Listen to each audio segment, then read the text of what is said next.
Hi guys, this is Sham and welcome back to Engineering Hub. This is a place where you learn new things every day. And if you're working in an automotive sector or manufacturing industry, then this is a place where you can learn new things. And I'll be giving you more updates about the process and about the documents.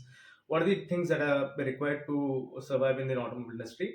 So today we're going to talk about a very important concept. It's called Ppap. So Ppap is most basically a set of documents, and it's like if you're giving a separate if you're giving a product to a customer, then these are the requirements. These are the basic requirements. After that, you are qualified to supply all the products which you are going to produce. So if you're a supplier, then if you're going to give to your client whether the product, so this process you need to qualify, and after that only you can qualify as a supplier, and you can do mass production, and after that you can give a continuous supply of the product. So what is the PPAP? So PPAP is the full form of PPAP is production part approval process. As you can see, I'm just going to write down everything what I'm going to say, though, so that you can have a clear picture. You can have a clear idea of what I'm trying to say. Okay. So basically in PPAP, there are like 19 important documents. So 19 basic documents, and apart from that, there are some customer requirements. Those they have like 21 documents and all. But 19 basic documents is the set of that those are the mandatory documents. Okay. So we're going to see what are the mandatory documents one by one. Just going to give a simple. I'm not going to be. I'm not going to drag too much. I'm just going to simple objective of what are the documents are. So you can just go through and you can just follow. Okay. So the first document. Okay. The first document is the drawing. So basic drawing of the product. Okay. Let me just write it down for you. So drawing or the design records. So the first document of this PPAP file, the PPAP file is called the design records. That's the drawing of the product. So drawing can be either from the customer side or the client side, or the supplier can make their own drawing, but it has to get approved from the customer. So it's basically the bible of the part. So basic the drawing is called the design records of the PPAP. Okay, the second level we're going to the second document is called the engineering change document. So what is the engineering change document? Okay, just let me write it down for you first.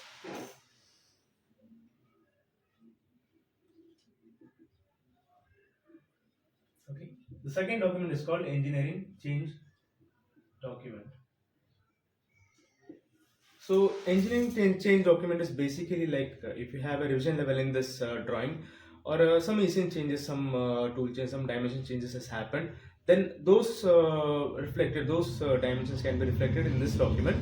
So that is basically any changes in the drawing. It's called the engineering change document, and the third is called customer engineering approval.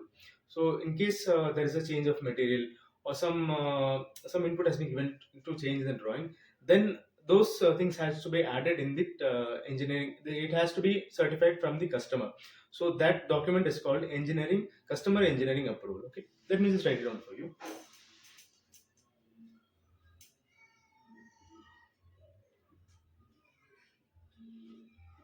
Okay, the third document is called customer engineering approval. So whatever any changes in the drawing, it has to be verified from the customer, or any grade change or any source change, it has to be notified to the customer, and the customer has to verify that okay, we can proceed with the source change or this grade change. Then you can that document is called basically the customer engineering approval. So after that, the fourth document as the main document is called design FMEA. So design FMEA is like the failure modes that have been produced during the drawing condition. If you are going to give a part, and if you are given the drawing of that part, and what are the design issues that we are going to face? What are the failure modes as a design team? From the design team, you have to check what are the design issues regarding with that component. So those things are covered in that design FMEA. Let me just write it down for you.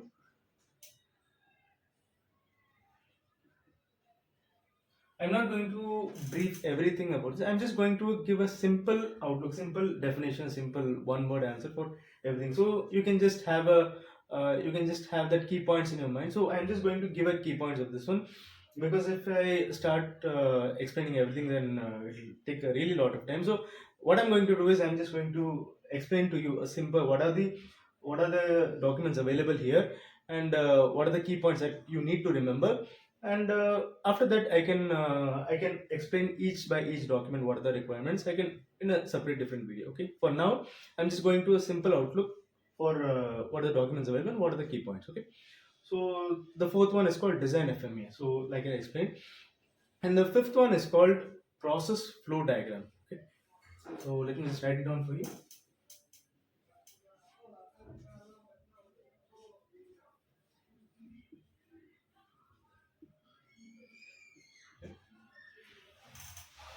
So I hope it's visible right now, guys. If it's not visible, then just let me know. So process flow diagram is what is it basically? It's called a process flow of the product. What are the process that has been required to manufacturing the product? Okay, if you are producing a stamping part, then if it's a sheet metal, then there is a forming process, there's a bending process, and after that there is a riveting process. So it's a step of process from receiving stage. What are the condition, what are the process that are that is going to produce the part. Okay, from receiving the parts that can receive the raw material, it has to be received, and after there is an inspection of the raw material, and after that you're going to feed the raw material to the machine, and the basic operation of the bending and the stamping, those things have happened, though it's just put down in a format of a layout, like just like a line diagram. So that line diagram is called the process flow diagram. So process flow diagram is basically like the process flow which is involved in making the part. Okay. So this is the fifth document of the Ppap. So next document is called let me just write down first and I'll just get back to it. Okay. And the next document is called process fmea. Okay, so as I've explained to you before, that design FMA. So design FMA basically the failure modes that are available in during the drawing condition, and so similarly the process FMA is what are the failure modes that is available during the process, making the process of the during the process of the product. So if there is a separate stage of stamping, there is a separate stage of inspection. What are the failure modes that can occur in an inspection stage? What are the failure modes that can occur in the stamping stage? And if you're making a drilling operation, if you're making a separate bordered operation, then what are the failure modes that can occur in that process? You need to list down that process. They list down the failures that can happen in that process flow, process FMEA. So okay, so basically I'm just going to explain you everything regarding, but the key point of what is a process FMEA, that I'm just going to tell you. Okay, so the thing is the failure modes of a process called a process FMEA. Okay, the next one is called a control plan.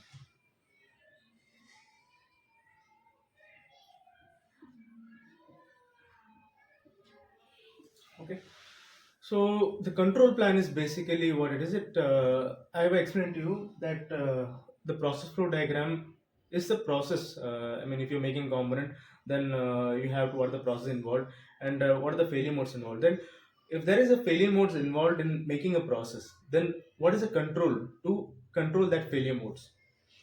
Suppose there is a dimension variation, or suppose there is an there's no checkpoint in for the raw material. So what is the control for the checking of the raw material, and what is the control, how do you control the dimension variation of a product? If you're making this marker, then you should make sure that these two mating parts fit properly. Okay, so if there is an variation in the dimension, if there is an oversize or there is an undersize, then this may not fit properly. So you have to make sure that these things align. So there is an internal tolerance here, there is an external tolerance here. You should make sure that these two things correlate with each other. The tolerances are fixed in such a way that this mating happens properly. Okay, so these things, and what are the control that is provided in each process, those things have been recorded in the control plan. Okay, so the control plan is the seventh document of the PPAP.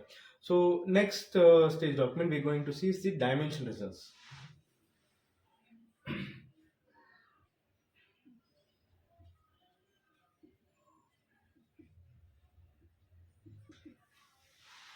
So dimension results is nothing but the the dimension of the product. You have you have made the process flow, you have made the failure modes, and what are the, you have identified the failure modes, and you have also identified the control methods, and you finally you have made a product. What is the condition of the product? So what is the length of the product, what is the dimension of the product, what is the width of the product, and it's basically like a layout of a product. So the suppose there's a drawing is given, and you need to check all the dimension of the drawing, and it's being put down in a report. That is called the dimension report. So dimension report, it's called basically it's called a layout expense report. So these things are like if you have a rubber part or injection molding part, then you have like cavity wise separate parts are there. So you need to take what are the cavity wise, what are the dimension and what is the performance. No, you have to take all the things which are available in the drawing, and you have to put that here in a report format. So that's called a dimension report format. Okay. The next one, the next document is called a material performance test result. Okay. So let me just write it down for you.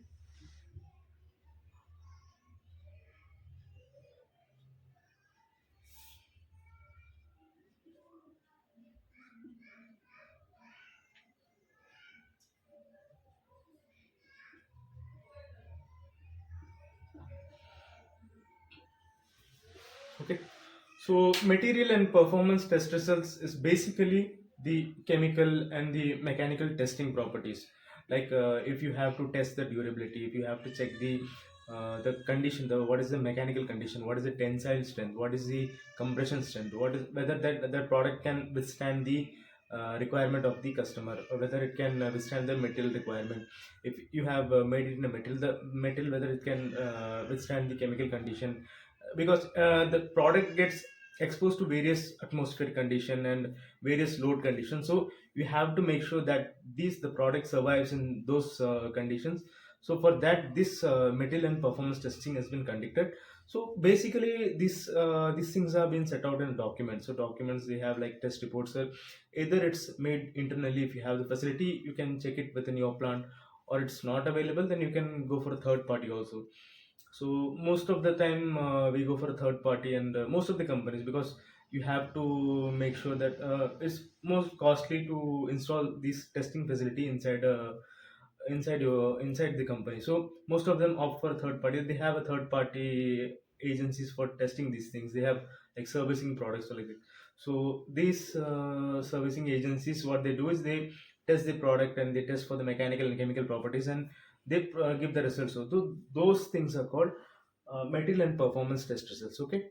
So next thing, it's called an initial process capability study. Okay, let me just put down that for you.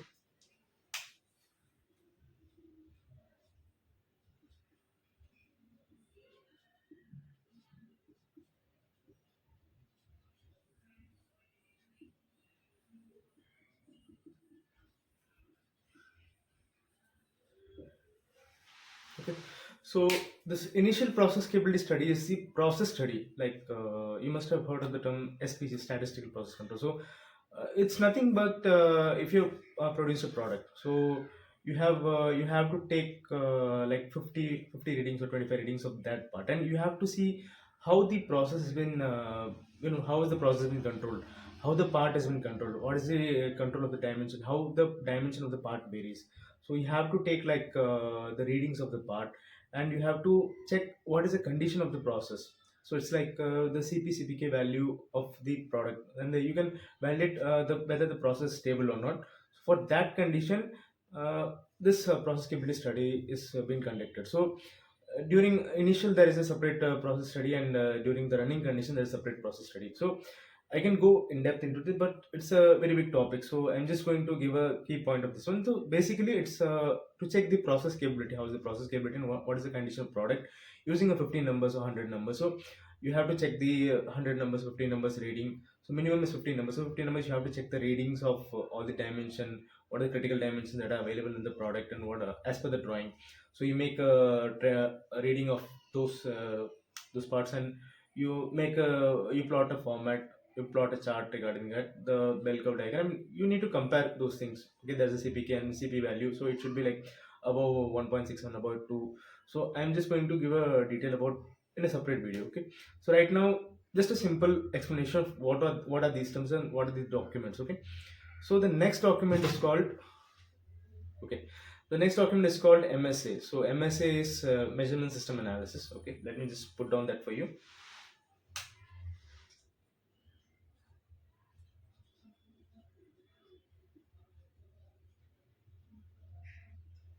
Okay.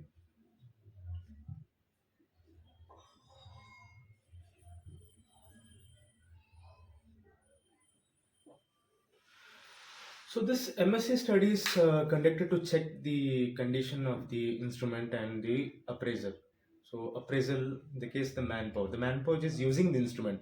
Suppose if A manpower is using an instrument, so there's a B manpower.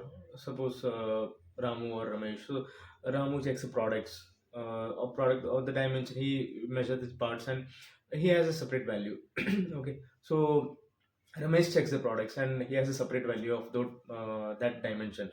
So, what is the comparison between these two operators? Those who are checking these two manpower, what is the comparison between them, and what is the effect of the instrument? So, where the product lies, where the issue lies, and what is the difference between the checking method of this? And this is basically to compare the measurement system. So the where is how the metal how the instrument varies with the operator, how the variation between the operator. So these things are like conducted in the MSA study. It's basically like reproducibility and reproductive. So these two things. So you have to check where is the whether there's a manual error and whether there's an instrument error. So that study is conducted using this MSA. So in while regularizing this MSA study, there is like three stages of this are there. Like one in bias, linearity, and stability, like three stages. So bias, linearity, stability. It's like for the bias, what is the biases to check the difference between the reference value and the actual value which you're getting. It's called bias. And linearity is stage wise. What is the difference of the actual value in a various stage? Suppose if you have a vernier caliper, the range of the vernier caliper is 0 to 150. So what is the actual dimension value in the various stages, in the various ranges? Suppose 0 to 10 what is the actual value? And from 10 to 20, what is the actual value? And other from 0 to 50, what is the actual value? So that variation is checked in the linearity study. And stability is you have to check the same variation in a period of time. Suppose you're checking in the monthly, like from January, what is the condition of that variation, and what is it in February, what is the condition, in March, what is the condition.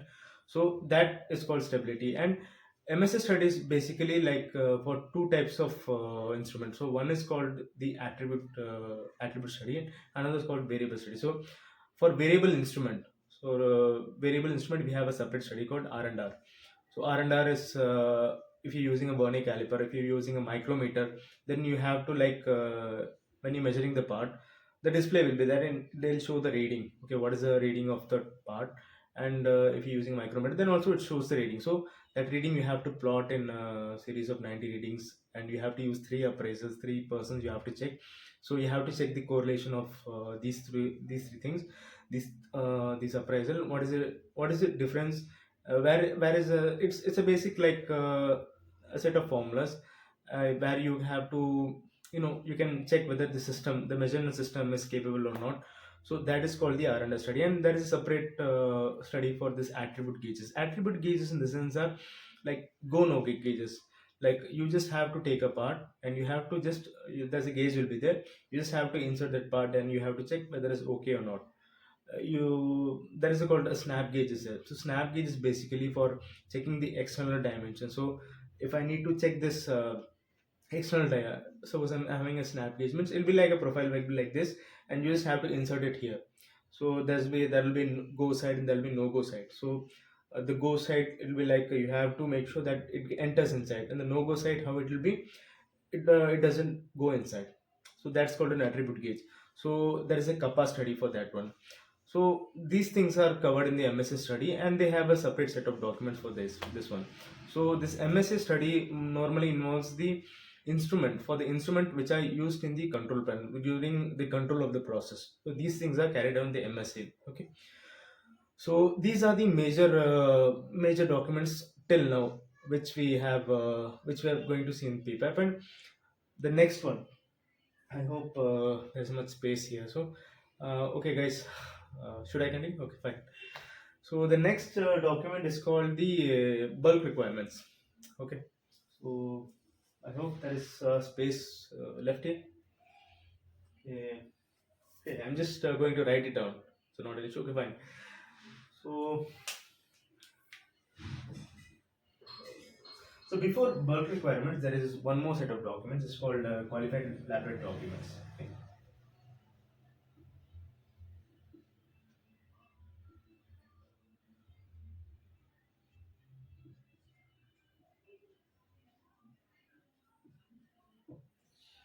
Okay.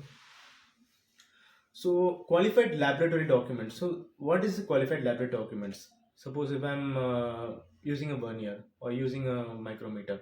So these things are being calibrated by an external agency, or maybe the internal agency also. So what are the requirements of the agency, or whether they have the scope to check the dimension, whether they have to check the instrument, whether they are capable enough to validate, whether they have the scope to validate. So these things have been these things come under the qualified laboratory document. So this basically involves the scope of the document, the calibration certificate, and the third party is capable of checking such things, whether he has the scope to check the instrument. So these things come under the qualified library documents. Okay, I hope the space is enough, right? Should I carry on here? Okay, right? No, no issue. Okay. So sorry, guys. Um, Let me go to the next document. It's called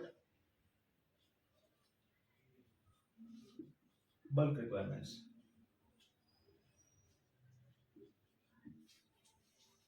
Okay. So bulk requirements basically for the paint parts and the raw material, and for those things these requirements are being made. So if you're not sometimes it's not applicable to most of the clients. So just for if you're getting a whole lot of paint, so what is the requirement for the paint, and what is the shelf life? So these things come under this bulk requirement. Okay, so the next one is called appearance approval report, or AAR.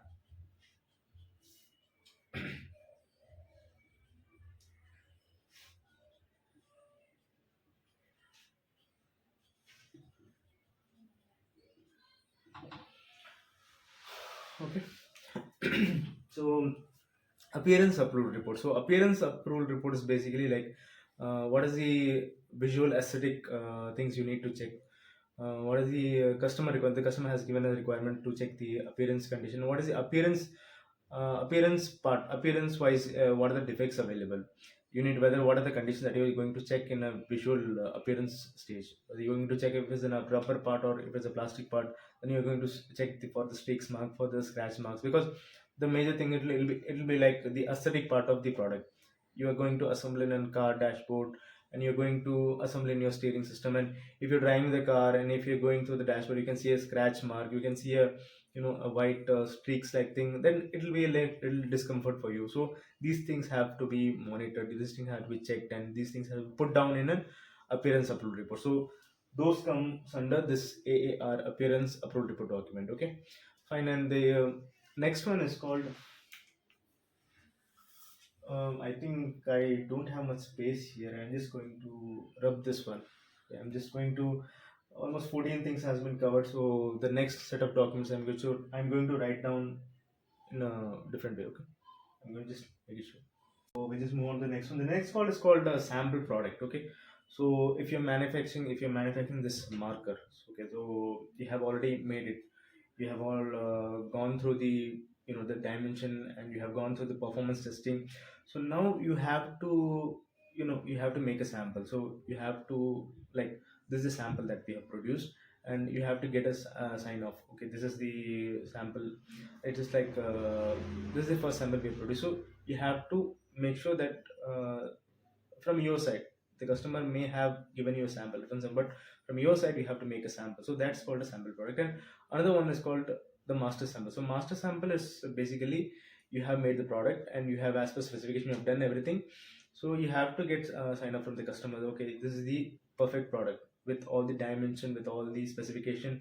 It's being done perfectly, and you can declare that sample as a master sample. You have to make a separate identification for that one, and you have to, put tag or something like that. So whoever you can, whether if you have a concern in the future regarding that product, if there is a dimension variation, then you can refer to that master product. So that is called the master sample of product. Okay.